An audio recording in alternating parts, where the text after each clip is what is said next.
Hey there, hey, it is Michelle with Brilliant Quest. And today I want to talk to you if you work from home. Okay. I have been working from home for many years and I know how rough it is. So today we're going to be talking about how to stay focused and productive when you work from home. Okay. So the first thing is I want to tell you that there are two people that you need to bring into your workforce. And they're people that you know very well because they're you. Uh, One of the biggest things that has helped me to be able to work from home, just me, is to move past seeing myself as a worker. You must also see yourself as a leader and as a manager. You're going to be a leader of one and a manager of the vision of the leader so that the worker can handle the task. When you're trying to work and you ignore the fact that you must have a leadership position in mind with everything you do, as well as the management of it, it makes it really hard to stay motivated. It makes it hard to stay on task. And you start to get into these realms of feeling isolated, alone, and depressed, and all of these types of things. And so, what can be for some a wonderful thing turns into a nightmare. So, Big Sis Michelle is here to help you out. Okay, so the first thing, make note of this. If you're taking notes, write it down. Not only are you a worker, I don't care if you work for yourself or you work for a company or you are a contractor, you have three daily roles that you fulfill. You are the leader, and the leader is the visionary. The leader is the CEO, if you will. Most people think that the CEO is the biggest manager. The CEO's job is not to do the work. The CEO's job is to get out there to see the vision for how to keep the company or the task going. If you don't have a leadership vision of how you're going to keep the task going, meaning how you're going to keep yourself working, you're destined to have a hard time of it and even failure. And so, how do you lead by one? Well, I'm going to get to that by telling you some of the things that I learned from Napoleon Hill and how to make these certain types of lists that help you with your leadership. But the next part is you want to be a manager. And the manager is the tactical process of taking what the leader has envisioned and then parceling it out so that the workers can get it done. So the manager manages the process of the work. I hope you're starting to see where if you're just trying to be a worker or you've just been aware of a worker, that it's hard because whether you knew this or not, you are being forced to try to do these things. And it is really hard to lead yourself and manage yourself if you don't have the words, the terminology, and the understanding of what it is. So you find yourself running around and I don't know what to do and all these types of things. And what I want to do is I want to keep you from waking up in the mornings and feeling overwhelmed, frustration, and confusion about like, how am I going to keep myself on task today? How am I going to do this? You can when you understand that there is a three-part approach to how you work from home successfully for the long run. Okay. So, leader of one, that is the strategist. That's where you create the vision for how you're going to work. The manager takes what the leader has envisioned, the strategy, and then picks the best tactics for you. So, the manager is how you are productive, the leader is how you stay focused. The worker is how you produce effectively and efficiently what the leader and the manager have come up with. I hope this is making sense because I've given you keys right here that if you run with this, you're gonna be like, I got this.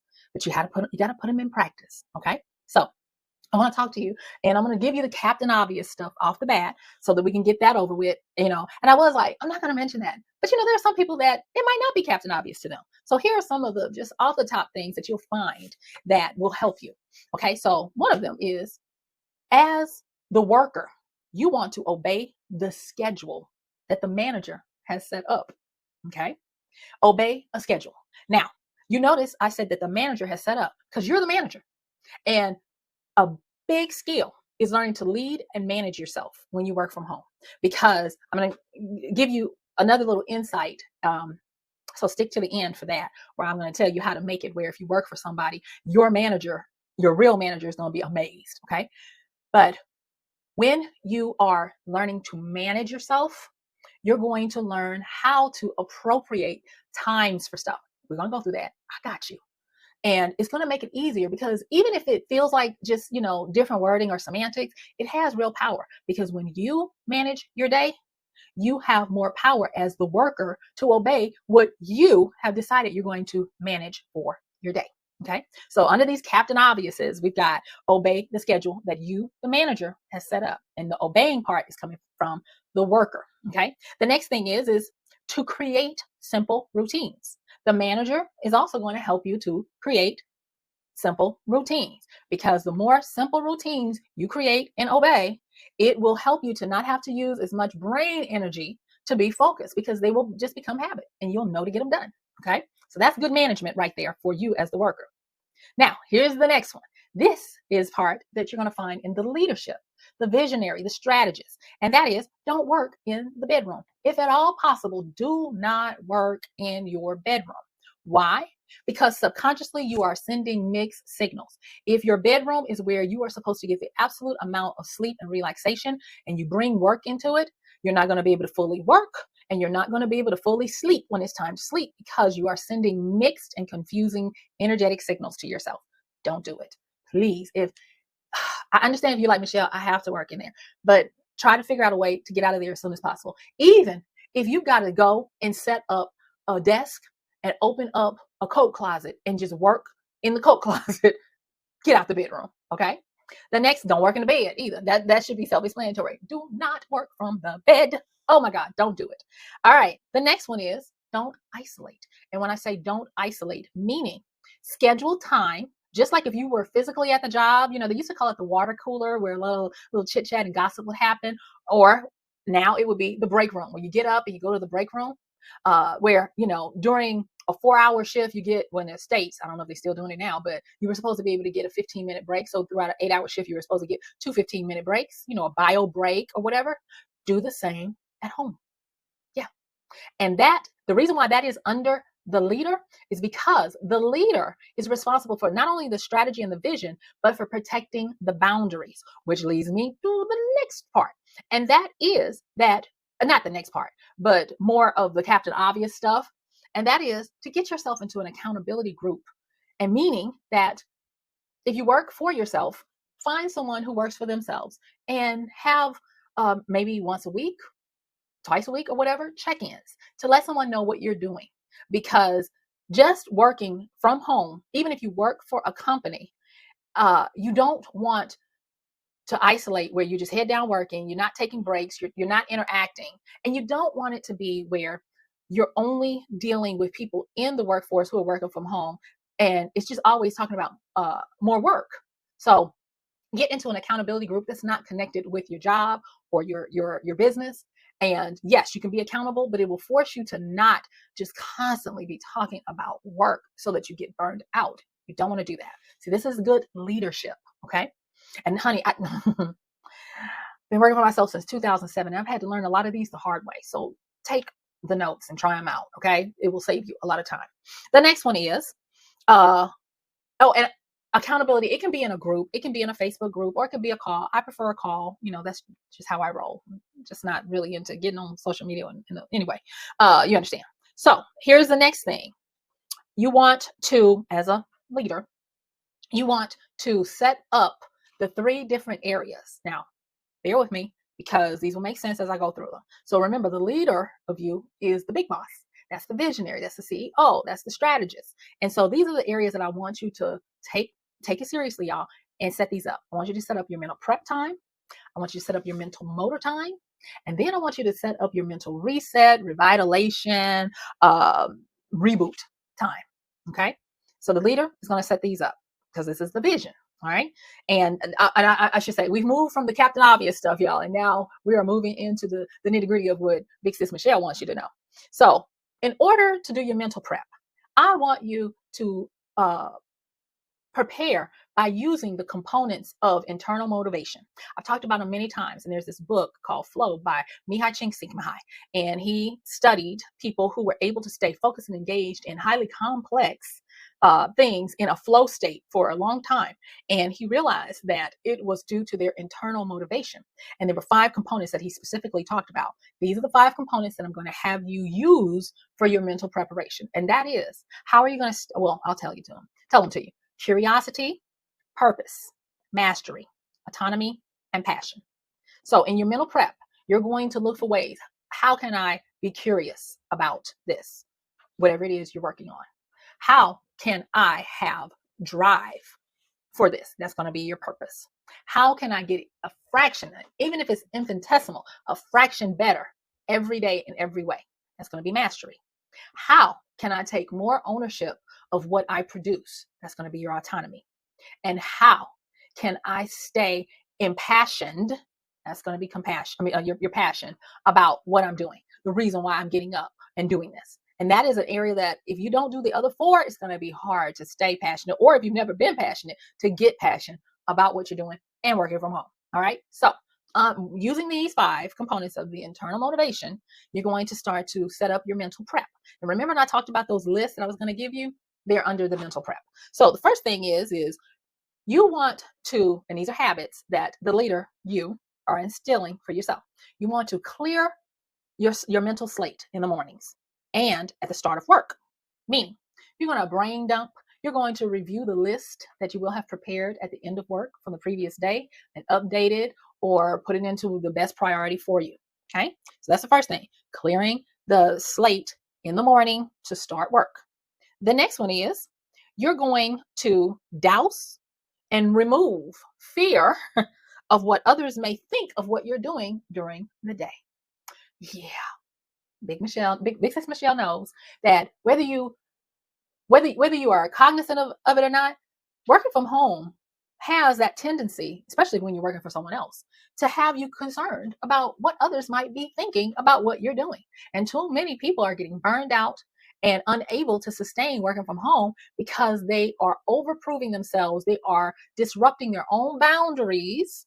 We'll talk a little bit more about that, where they don't turn it off because they've got to prove that they're worthy enough to work from home, and that they want to prove to their managers and everyone else that, yeah, I deserve to be able to work from home or continue to work from home because I do a lot of work. You want to douse that.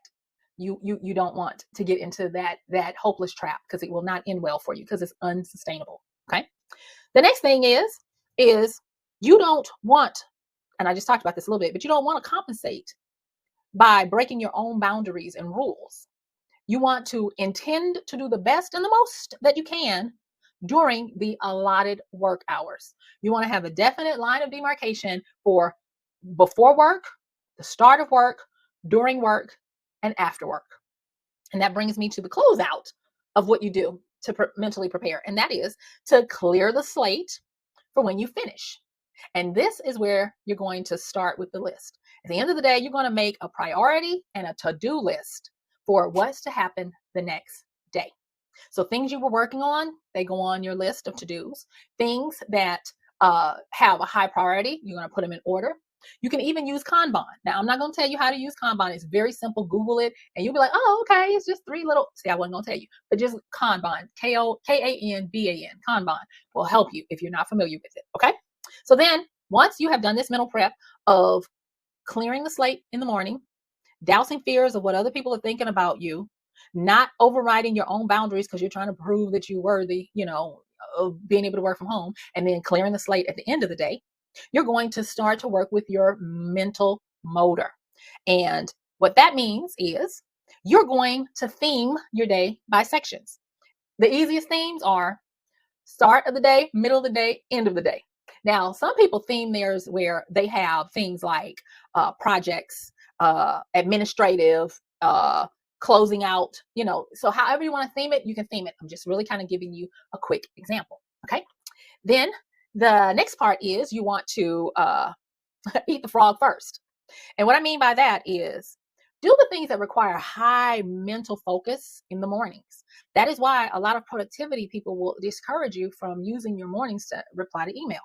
That we're going to put that at the end of the day. And you're going to make sure people know, I don't look at emails before 3 p.m., or whatever it is, so that you can manage proper expectations. Because remember, you're managing yourself, but you're also managing the people around you.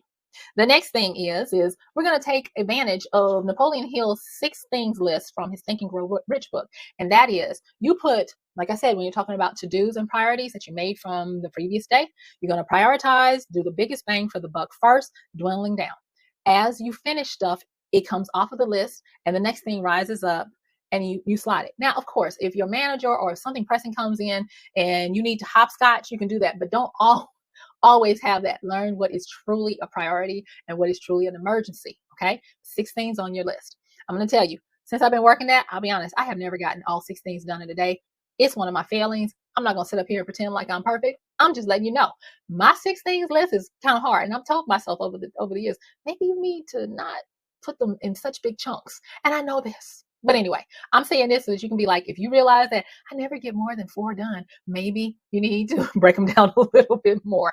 Because that's what that's what I've been trying to do, especially this year. So anyway, let's get back. Focus, Michelle. As I said before, email.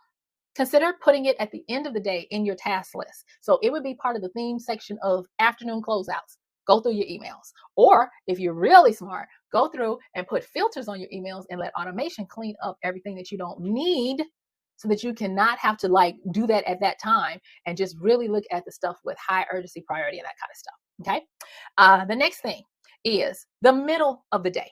This work should be, you can consider it after you've used the first part of the day for the high mental task, because that's when your brain is the strongest. The middle of the day, consider using that for ongoing projects and things that can't be done in one sitting that are going to require some follow-up, some calls or emails or research, those types of things. Put those in the middle of the day. Okay.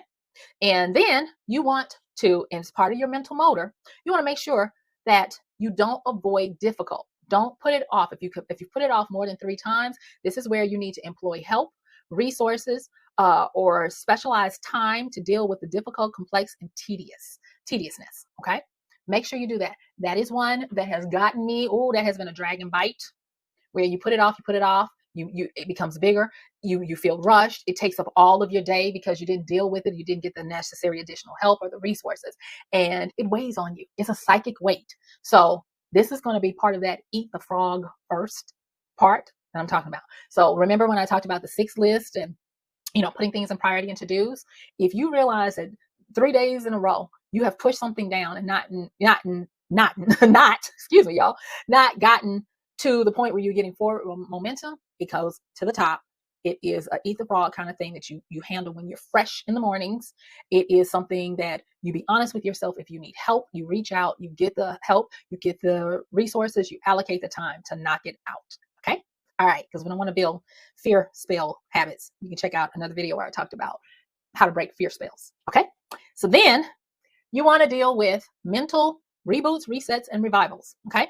Every now and again, you need to take a refresher, a step back. You need to reemploy some things. It's kind of like when you do maintenance. These are the times that you have to maintenance. And too many times when you work from home, because you're working from home, that doesn't get the proper amount of priority that it should. So as this leader of one, when you do this, what you're going to do is you're going to do things like go through and update any completion dates that are unrealistic. You want to take that pressure off now that you have seen how much time it will take for you to really get it done. Update those completion lists so that you don't have all of this, deadlines on you that cause you to stress and lose focus. Because remember, you as the leader are the visionary. So this is up to you to do. And there's another reason why you want to do that. And that is you're going to manage up. So remember when I talked about being a good manager of yourself, but you're also going to become a manager up, meaning that if you work for someone else who's not you, you're going to do these types of things like updating your list, chunking your task into pieces, and reviewing your mental. You know how I talked about the internal motivations and adjusting them accordingly. You're going to do all of that because what you're going to do is you're going to take the initiative to inform your manager of your actions. It is an amazing thing when you work from home and at the end of the week or the beginning of the week, you can send them here's where I am on this. Here's what I'm thinking. This is what I've learned. This is how I'm adjusting. This is my plan of attack for this. And you do it unprovoked. Your manager looks at you differently. And they understand that you understand the assignment, that you can be trusted to work from home because you have proven that you are focused and you are productive. So let me give you a quick recap, and hopefully you will take this to heart because I'm giving you straight fire, straight wisdom. Okay. So in order to work from home and be focused and to be productive, you're going to realize that you hold 3 hats. You are the leader, the manager, and the worker. Under the Captain Obvious stuff that, most people realize, you're going to make sure that you don't work from the bedroom or in the bed. You're going to obey the schedule that you as the manager have put together. And you're going to create simple routines to take away all of the mental energy that you could be using on other stuff by just lumping stuff in routines that's a no-brainer that you get done. You're going to not isolate. You're going to have an accountability partner or work. Uh, Join an accountability group. And I would suggest they not be in the company because you need that line of demarcation so that you don't just end up talking more and more and more about work. Okay.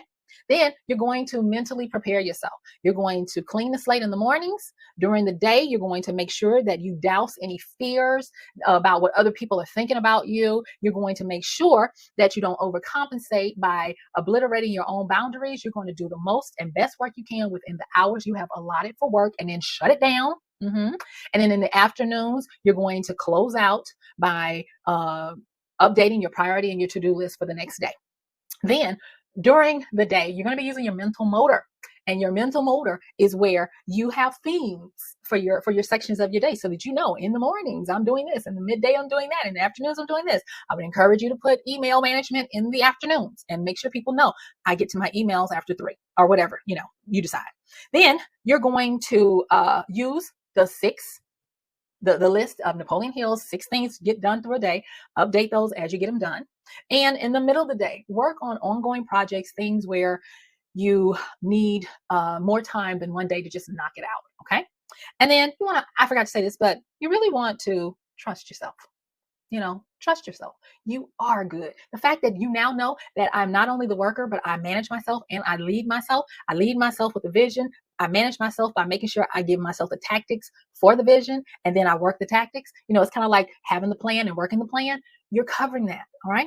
And so then you're going to have your mental resets and your reboots. This is where you're going to update your completion dates and be realistic, readjusting what you can get done based on what you have learned about how your days work. This is where it really gets into the areas where you're going to gather the information to manage up to your manager by taking the initiative and being proactive to give them updates so that they can clearly see that you understand your job, you do your job, you understand time management, you show them how you're managing you, and all of those things. And I'm going to tell you, by being able to be like this, it's going to relieve so much stress. It's going to help you to address so many pitfalls that people don't realize that you fall into by working from home. Don't forget, don't isolate. It's important. It really is. And then understand that you must use and be aware of your internal motivators. That curiosity, purpose, mastery, autonomy, and passion. Using those are going to help you get through your day. So yes, this is Michelle, your big sis with Brilliant Quest. I want to make sure that you check any links in the description. And I want you to like, subscribe, share, comment, and go on over and watch this next video on your Brilliant Quest. Don't tell me big sis Michelle didn't help you out on how to work from home. I will see you sooner than later. Bye.